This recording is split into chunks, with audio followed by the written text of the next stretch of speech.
Hello, today we're down at the farm workshop and we're going to have a look at the setup of the McHale Fusion 3 Plus. Joining me here is Ger O'Shea, the McHale Service Manager. So Ger is going to run through the setting up of the baler from the tractor to begin with. Okay, thank you, Mike. So our first look here is connecting the physical machine onto the back of the tractor. We've hooked up the drawbar. Hydraulically, we have our feed, our free flow return and our load sensing line. So most fusions at this stage are set up on tractors with load sensing, so the baler is controlling the oil flow from the tractor, how much it needs and when it needs it. We also have our Isobus connection into the back of the tractor using the Isobus terminal in the tractor to operate this machine. We'll go through that a little bit later on. The advantages of load sensing hydraulics over standard hydraulics.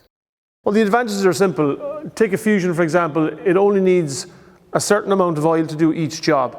So while you're baling and not wrapping, you don't need any oil. So the only thing we need oil for in a Fusion is transferring the bale onto the wrapper, wrapping the bale and tipping the bale. And for 40 to 50% of your time, the machine isn't actually using any oil flow. So it keeps the oil cooler on the tractor and it's using less horsepower and I guess less fuel from the tractor. So it is by far a better system to run the Fusion on load sensing where possible. The machine we have here today is fitted with the option 1000-speed gearbox. What are the main advantages to the 1000-speed gearbox? Well, the 1000-speed gearbox really gives, from a driver perspective, it's giving you more intake into the machine. So we're running at a higher speed, we have a lower clutch setting on it, but in return that's giving you better intake for higher volumes of crop. And in most countries at this stage we see higher volumes of crop being fed through the machine. So it gives you higher output at the end of the day. Even though we're on a 1000-speed gearbox, we're on a slightly shorter PTO shaft. It's still the heavy-duty star profile that we're used to on the McHale baler. Looking down at the pickup here, as an option also, we offer a camless pickup. Yeah, again, your camless pickup, it really comes down to a maintenance level from an owner-operator view. So instead of having a 5-tine bar standard cam track reel, we've got a 6-tine bar camless reel. So there's little or no maintenance with a camless pickup reel. 6 rows of tines, no cam track, no cam bearings. It's pretty much maintenance free. The camless pickup has been available on Fusion balers now for the last 3 to 4 seasons. It's roughly about a third of our production at this stage. And as Ger says, it's getting quite popular because people like the low maintenance of the pickup. As standard, it comes with a double crop roller. You've got the bigger diameter roller in the front and the smaller diameter at the rear to help to feed the crop in. Yeah, your crop roller is adjustable in height, again, mainly depending on the volume of crop you're picking up. So if you're in a very short, light crop, you can drop the roller down so it stops the pickup reel of flicking the crop ahead of it. And if you're in a heavy, lumpy crop, it compacts the row down so you get a nice, even feed into the machine. Also as an option, we can see here the film roll loader, which can be used for loading net or loading film, as Ger is demonstrating. So it acts as a guard in the vertical position. It lowers itself down like this. Might pass me the roll of film, Mike, please. So here we have a roll of NRF. So your roll of film sits there. It's assisted lift, so there's a gas strut on it that'll bring it up to the proper connection, and it lands just where you want it, and the roll of film can be slid into position. We load this from the other side of the machine properly again. Your loading device then folds up again out of your way, so it becomes part of the safety rail around the top of the machine when you're up there. We also have the option on this machine where we can use net or film. So on a standard machine you would use net or film here, but on this machine we have a second option here to run the net from a separate location. So we have a net feed box at the back of the netter system. So if I put the bar up out of the way, I can fit the roll of net straight in there and pull the bar back down and locks in position.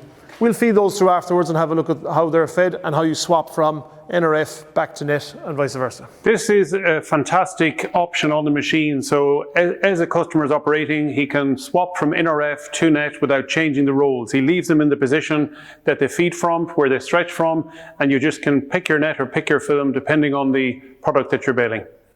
The only bit of maintenance really on the netter feeding system, just while we're on this side of the machine, is the net stretch pump. So it's controlled from the control box, and the only really bit of maintenance is for the operator to make sure that the oil reservoir here has oil in it, otherwise it will not work correctly.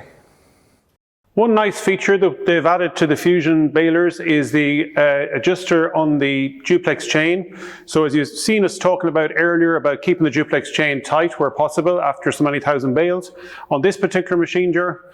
Yeah, on this particular machine, we have a long spring tension in the duplex chain. So generally, it needs only checking every 4,000 or 5,000 bales. Way better system than we had on the older Fusions. So it's a very simple adjustment on it here, and it keeps the chain tension for much, much longer.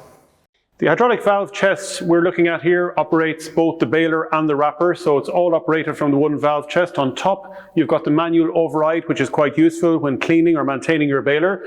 There is an adjustment here on the end, which you can set for load sensing or standard hydraulics. Yeah, so your adjuster screw here on the very top left-hand corner of the valve is screwed fully in when the machine is received from new. So as we're hooked up to load sensing on the tractor here, this screw is screwed out 5 full turns. And that's as the machine set up on load sensing. And you've got manual control over all of your functions as well. Should you wish to do maintenance on the machine, you can open or close the chamber or any of the other functions from these levers as well.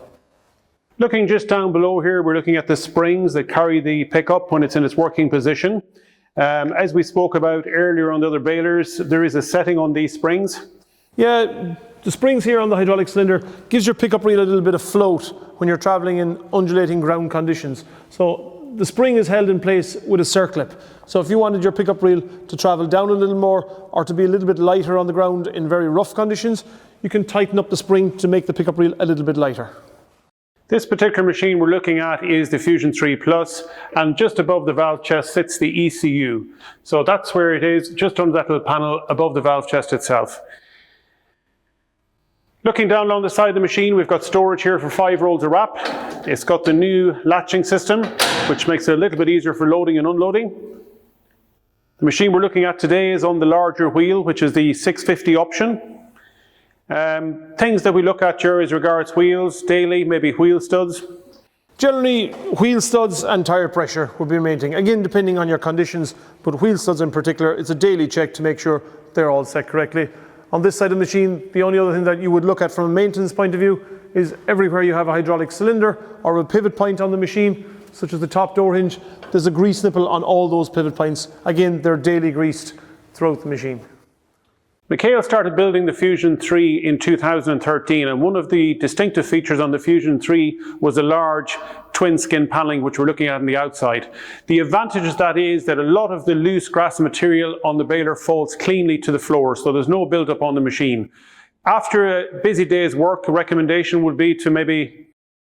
Yeah, it's a general maintenance thing at the end of the day to clean down the machine, because if there's any build-up of crop on it, you won't spot any problems or any oil leaks or anything that's loose on the machine. So generally quick clean down. Just on this side of the machine, we've also got the 2 cameras. So the camera mounted up here, looking back at the bale transfer wrapper and tipping off the bale. And the second camera mounted just in here, looking into the chamber to watch the NRF going on the bale as it's applied inside in the chamber. So again, making sure there's no crop build up around those, so that when you look at the camera in the cab, you can see clearly what's going on the machine. So we'll move around here to the rear of the machine, where we can see the wrap here. You're looking at the 2 750mm dispensers. Yeah, again, pretty much maintenance free here. Any of your pivot points are greasable and should be greased daily. So your hydraulic cylinders here on the tip arm at the back, the pivot point and the hydraulic cylinders, both your rollers on the wrapping ring, the bearings on the end of each of those have grease points. The dispenser unit here has a grease point on it. The cut and tie unit, the same, has a simple grease point on it. Both of the rollers on the wrapping ring have a chain which drives the bale to rotate the bale for wrapping. Again, they should be checked, tensioned and oiled on a weekly basis. Your bobbins here, both on the front and the back end, should be rolling freely, so that when the bale is wrapped and you're tipping it off, you're not damaging the plastic by not having the bobbin to rotate freely. The dispenser itself, so if we latch the dispenser down, the actual aluminium rollers for stretching the film should rotate freely, and the 2 gears, which are steel gears underneath the black cover here, should also be greased. So you'll know by rolling the rollers that they're running freely. Make sure there's no crop build up here at each end of the roller where it gets into the bearings. The pivot point on the actual dispenser should be nice and free and move with the roll of film quite easily as well. Tack build up on the rollers, Ger, is that something that... Yeah, certain plastics will have more tack on the plastic, so it leaves like a residue on the rollers. Generally cleaning them off once or twice per season, depending on the film you're using, is enough. If they become too sticky, it sometimes causes the plastic to tear or get damaged easily. Some of the features we've added to the dispensers for this season is on the dispenser caps themselves, where traditionally the battery was built into the cap. We've now got replacement batteries. So rather than the cap itself having to be replaced every maybe 2 or 3 seasons, now we can just replace the battery. As well as that, we have a new latching system here at the end of the dispenser, which makes it a little bit easier when loading the roll. So when you push your dispenser forward, it latches in the open position. Right, so the next thing we're going to do here is have a quick look at how you load film onto the machine. So Mike is just going to start the tractor. The tractor will normally be running when you're replacing film because you're halfway through a bale when your plastic runs out. So I'll open the dispenser here. So it unlatches, take the clip off, push it forward and towards you, and my dispenser is already latched in the down position. Take a roll of film from the storage panel here on the side. Again, the roll of film has to go on the dispenser in the correct orientation, so it's peeling off the roll in the correct way. So latches up into position properly and close your latch back down, and again lock it shut so that it cannot come open when it's wrapping. Again, the roll of film is peeling away from you, so you feed it down between the 2 aluminium rollers and around the bottom one. Just pull it through until it's nice and free. Unlatch the dispenser, so you'll know the plastic is on correctly by the noise of it, so it's pulled to you nice and evenly. Now, if I had a bale sat on the machine, half wrapped or about to be wrapped, I'd latch this plastic on here. Because I don't have a bale, you pull out enough plastic and just leave it sitting on the roll, so that when it gets to the other side, it's long enough to grab. So when I close the panel and index the wrapping ring, so you press the button for 3 seconds and the wrapping ring is rotated. So now we're around to the other dispenser on this side, and you can see on this side here, because I've no bale on it, my tail of plastic is now hanging down nice and easily. So I've tied a knot on the end of it and it just latches in underneath the roller there. So when you start to wrap the bale, it's got a good grip there and it'll wrap away perfectly. The second roll of film will go on in the exact same way. The cutting unit here on the side, which cuts the film every time you wrap a bale, has a Stanley blade underneath this cover here, just held in place with 2 M8 bolts. It's worth checking that regularly and replacing it every season because sometimes it gets rusty. And there's a spare one mounted on the same holder as well, so you always have a spare blade should it ever break or get damaged. On the rear of the machine, we have this bracket which comes as standard in all Fusions. This is for fitting a side tip attachment. So at any stage during the life of the Fusion, if you want to fit a side tip, it can be just simply bracketed on there on any McHale Fusion baler. Up along the drive side of the machine, you can see the heavy duty chain coming from the gearbox onto the chamber. What is the normal maintenance on the chain?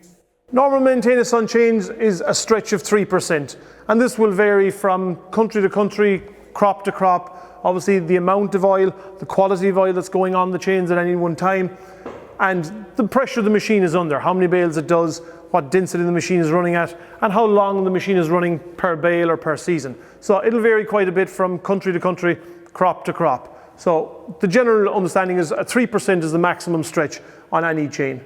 Your oiling system is mounted here through a distribution block which oils all of the chains on the machine. You can see a needle which pops up and down here when the oiling system is working. It's also connected to the same pump, which is the greasing system. So you have your grease cartridges here.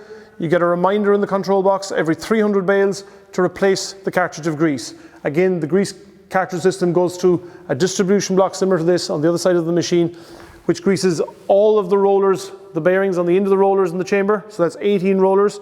Your 2 bearings on your rotor chopper unit for driving your chopper, and the spur gears which drive the pickup reel in here as well. What is the activation of the oiler and the hydraulic pump?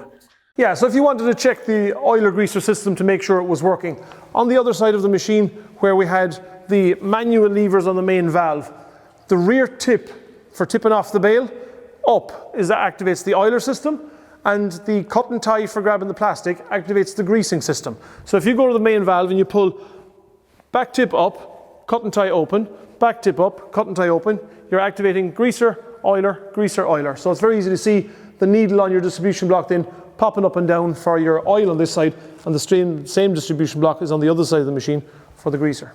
For some reason, if the machine stopped taking grease or stopped using oil, is there anything I should be looking for? Generally, it's a blockage in the system somewhere else the machine won't take grease. There is the possibility that your grease cartridge gets airlocked. Normally what we would do there, same as your normal grease gun, is you would unscrew the cartridge a little bit here, just to let out any air out of here, just in case there is an airlock. But generally, when you tighten it back up again, it should be running. If not, there's a blockage in the system somewhere within the distribution block, mainly caused by contamination probably. But it's very rare on this greasing system. In the last season, we fitted a little storage bin just below the greaser here for storing the spare grease cartridges, either full or empty. As well as that, beside it, you can see here where we've got some knife blanks. So if you wish, you can remove every second knife from the machine and replace with a blank, which will give you a longer chopping length. On the drive chain now is one full piece. Now this is something that's standard now on all McHale balers. So from the gearbox to the chamber, it's a complete chain. There is no joining link on this chain. Obviously, if you have to replace it, you can replace it with a joining link or again with a complete chain. Again, all of the chains on the machine, including the pickup reel chains here from your slip clutch down to your pickup reel auger and down to your center shaft. It's every 1,000 bales. Check for the oil in the chains, make sure they're clean, that they're getting oil, and that the chain tension is correct. Make sure they're not loose and hanging around the machine.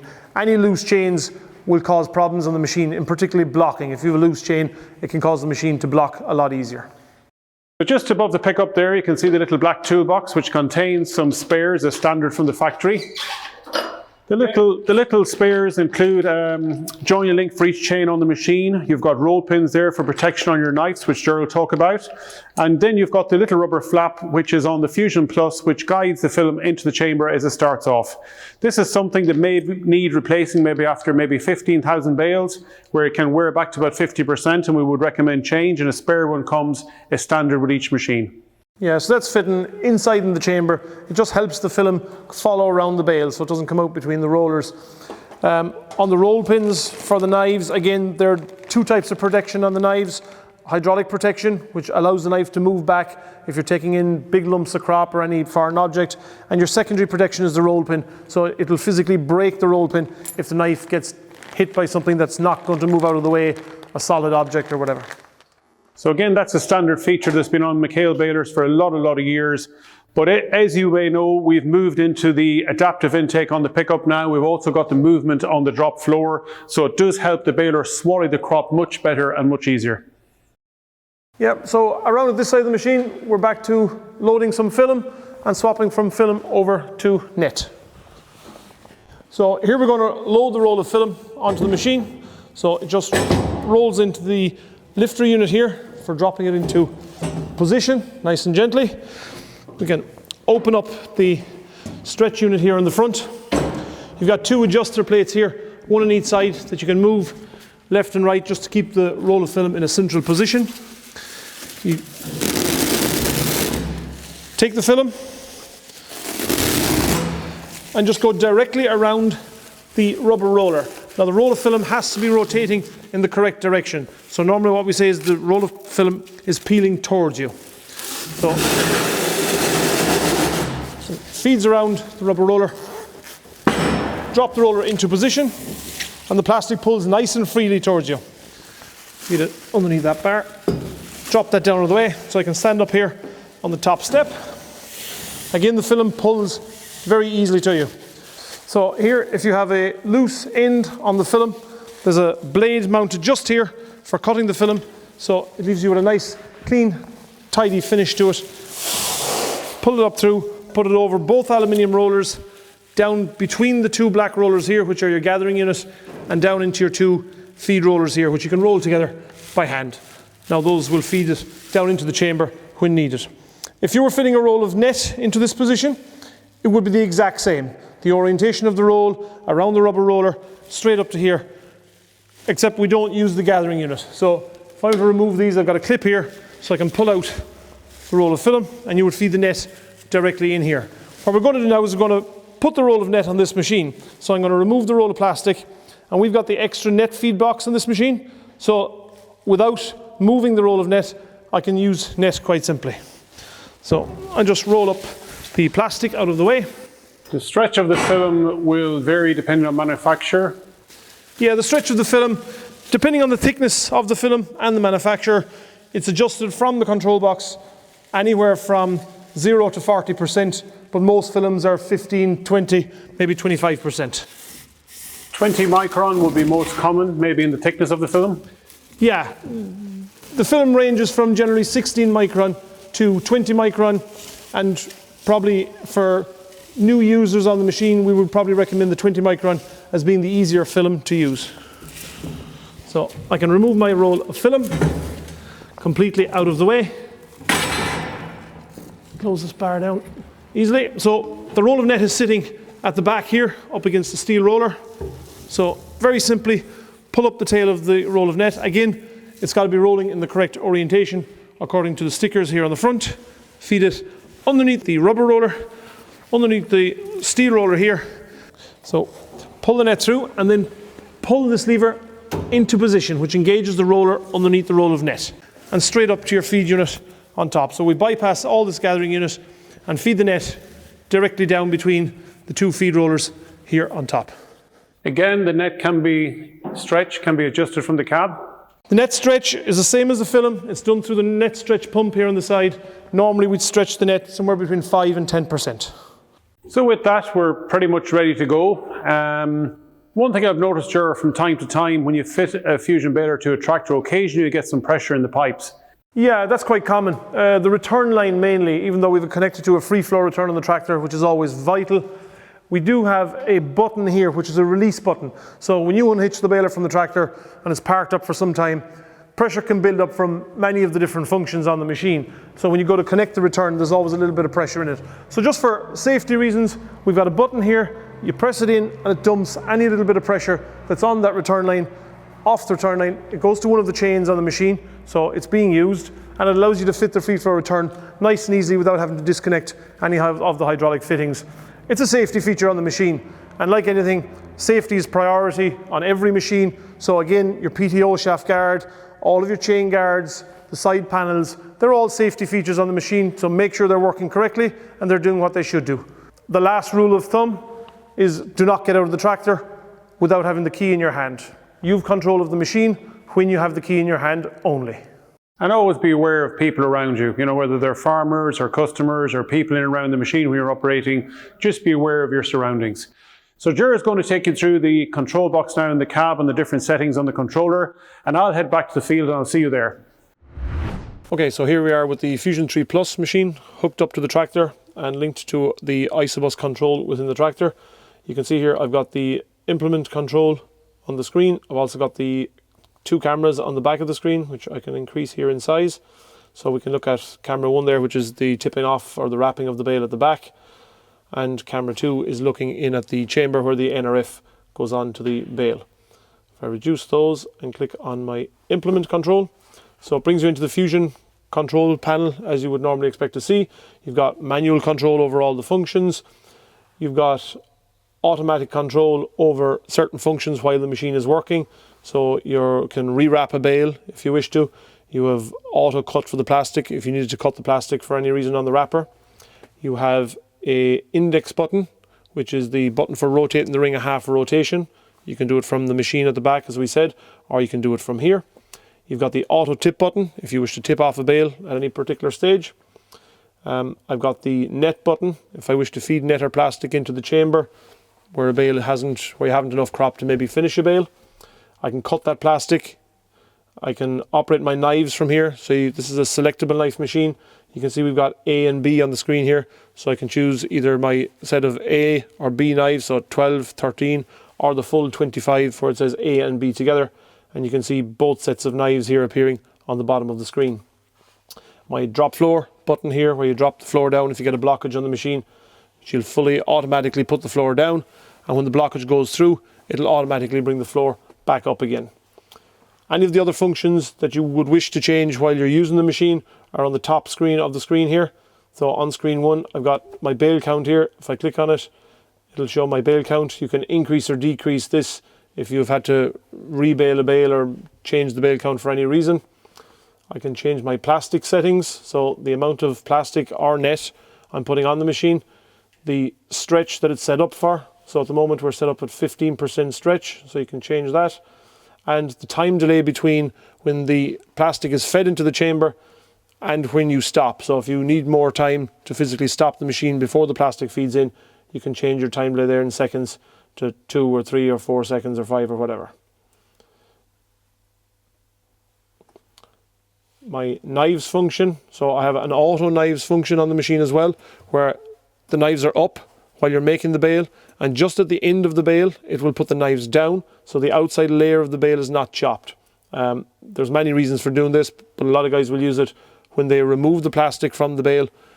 It's all plastic, so you've no net, so by removing all the plastic the bale doesn't fall apart, so it allows the outside layer of the bale to stay together a little bit better. So if I click on that, it'll allow me to switch on or off my auto knives function. My number of rotations on the wrapping ring you can also change. So here we have, you can switch the wrapper off, you can switch the wrapper to 1 roll of plastic, or you can switch it to 2 rolls of plastic as normal. So we can also change our number of rotations. Normally it will be 8 rotations or possibly 12, depending on the number of layers of plastic you want to apply to the bale at the back. On screen 2 here, I have also some options to change. I can change the transfer time, so how long it takes the chamber to transfer the bale. So when the chamber opens, how much time do you want that chamber to stay open before it closes again and you carry on with the next bale. So we have a short, a long, you have 2 other options, a manual open and a manual close, depending on the conditions you're baling in. The density of the bale, so you have a 1 to 10 setting there on how heavy you want or how dense you want to make the bale. And the bale size, this is relative to putting the plastic on the bale and the amount of crop you're picking up from the field. So depending on how fast you're travelling forward, you select your bale size so that it opens the chamber the correct amount to get the bale size correct for the plastic to go on the bale. We also have a second option here, which is our auto tip function. So you can simply switch that on and off just by touching the screen, and it shows us our voltage as well, of course, which is very important. Normally the machine running, the voltage would never go below 12 volts while the machine is running through a standard cycle.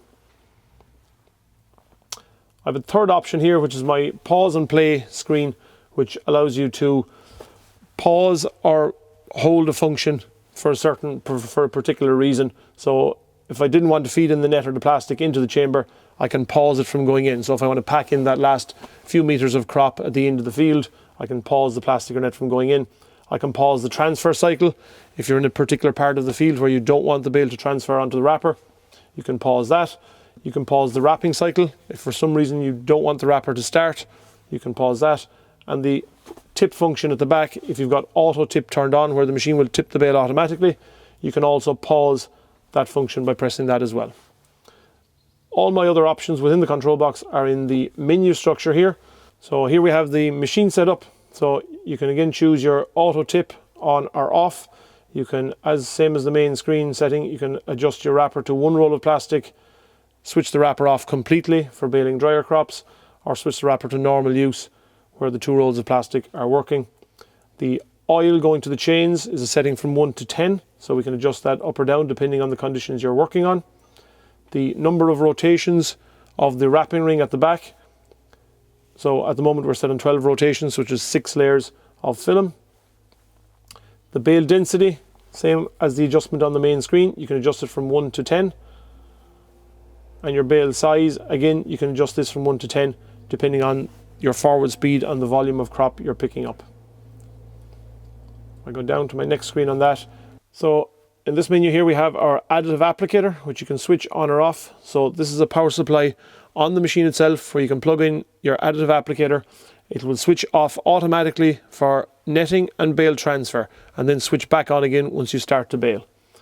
Your film sensors on the back on the wrapper, so you can switch those on or off, of course normally turned on so that it tells you when both rolls of plastic are working.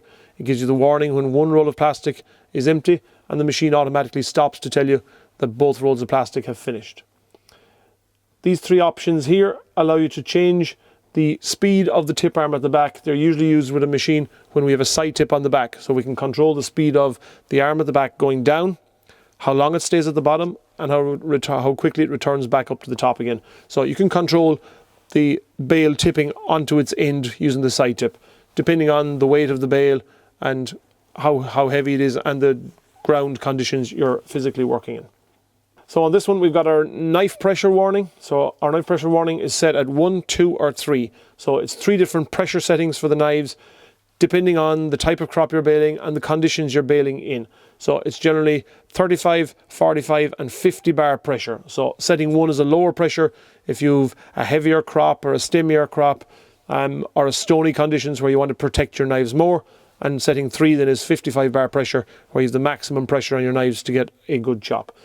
This will also vary possibly depending on the number of knives you're using. So if you're using the full set of 25 knives, obviously the higher pressure will hold your knives up better. If you're only using 7 or 8 knives, then a lower pressure is more accurate for holding them at the correct setting for chopping the crop. So here in our second menu, which is our net setup, our first option here is to choose between net and NRF, which is your plastic in your chamber. So depending on which one you choose, it will give you different options. So here on net, we can choose our stretch. So it's a setting from 1 to 10. We can also choose the number of layers of net that we're applying to the bale. So we're set on 2.5 rotations of net there. And the delay between when the net is fed in and when the buzzer actually goes off. So how long you want them to give yourself to stop the machine before it actually starts to apply net into the chamber. If we choose plastic, we have the same options. The stretch of the plastic, which we're set at 15% here. The number of layers of plastic, which we're set at 4 rotations. The delay between the buzzer going off again and the plastic being fed in, which is normally set at 0 seconds. So we feed that tail of NRF film into the chamber more or less immediately. So it's going in with the last of the crop and gets around the bale easier. And then you have the NRF sensor, which is the sensor that tells you whether the plastic is on the bale in the chamber or not. So if for any reason the plastic does not go around the bale in the chamber, the machine will not open the chamber and transfer the bale onto the wrapper. So depending on the crop that you're baling, you have this option which gives you 3 different crops to bale with. Is silage, which is a higher moisture content crop, so you have that option. You have haylage, slightly drier crop, and your hay setting, which is the driest crop possible. So the difference is the sensor is reading 3 different readings for 3 different moisture crops. You also have the option to turn that setting off if you wish to not use that sensor at all. So here, our third menu across the top is our bale count option. So we have A, B, C, D bale counts. So you can go into your bale count A, you can put in your customer name, the number of bales. It'll also give you the weight of the bales and the moisture of the bales if the machine is fitted with the weighing and the moisture options. You have 8 different totals there, so you can put as many names as you wish. Down here we have our greasing reminder. So after 300 bales, the machine will remind you that the cartridge of grease on the machine needs replacing. And you have your grand total, which is the lifetime total of bale count on the actual machine. Our fourth menu across the top here is our screen. So we have 2 adjustments here. Your volume of your control box, depending on how loud you want to set it. So it's a setting from 0 to 100%. And your camera options with 1 or both cameras. So for a Fusion Plus, you normally have both cameras plugged in. That will depend on the Isobus tractor that you're actually using as well. Some tractors may have 1 or 2 camera connections on them. We also have a last option here on the top screen, which is our diagnostics menu for diagnosing problems with any sensors or any of the electrical equipment on the actual machine itself. So we go back to our home screen here. So you have the full picture of the machine. The weighing system here, you can switch on or off depending on whether you want to weigh the bales or not. It will give you an average bale weight of however many bales you've weighed in the field.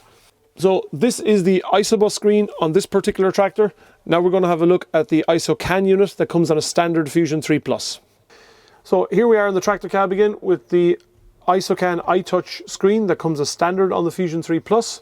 So you have a touch screen and you have your hard keys on the outside as well. In manual mode, you have manual control over all the functions, same as what we saw on the Isobus screen on the tractor. In automatic mode, it's the same functions. I can switch between my cameras here, which the control unit will do automatically as well. And you can set up different times for each camera depending on which one you want to view and how long you want to view it. And that's the control unit. So now we're going to head to the field to Mike and make some bales. We're back in the field here again. We're ready to go with the Fusion 3 Plus baler. As you can see, Ger has joined me here now. This Fusion we're showing you here today is a full spec machine with Isobus control. It's running on the 6-tine bar camless pickup through the 25 knife chopper, which is standard on this machine. With the Isobus option, you can operate the machine directly off the tractor terminal as we're doing here today. So the whole display, like the Icon controller, is displayed on the tractor terminal. So you can operate the machine, you can make all your adjustments as you normally would through the tractor terminal. As an option, we supply a 7-inch or a 12-inch monitor, which is Isobus compatible, which can be used in a non-Isobus tractor. So at the moment, Ger has a bale ready. He's applying 3.5 to 4 revolutions of film in the chamber. And then when the top door lifts, it pulls the bottom door up and it transfers the bale directly onto the wrapping table. At the rear of the machine, you've got 2 750mm dispensers, which again will apply 4 layers of wrap on the bale. When this is complete, we will have 8 layers of wrap on every part of the barrel of the bale. So just on the features on this Fusion, we've got the 650 tyres as an option, normally coming with 560, going up as far as 710. We've got hydraulic brakes as standard with the option of air brakes. You've got the 1000-speed gearbox, which is suited to maybe bigger horsepower. You've got more speed, less torque. Machine comes as standard with the Isocan control box, so it allows you to make all your adjustments in the cab, your bale density, the amount of net or film you're applying, and adjusting the stretch on the material depending on the manufacturer's recommendation. In this machine, we also offer as an option selectable knives, so it allows the operator to put in 12, 13 or all 25 knives.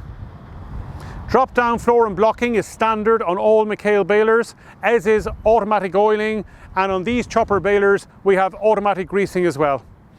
With the automatic greasing system, it allows the machine to grease up to 300 bales before you reload a new cartridge and you're good to go again. McHale as a company has been manufacturing Fusion since 2002 when we first introduced the Fusion 1.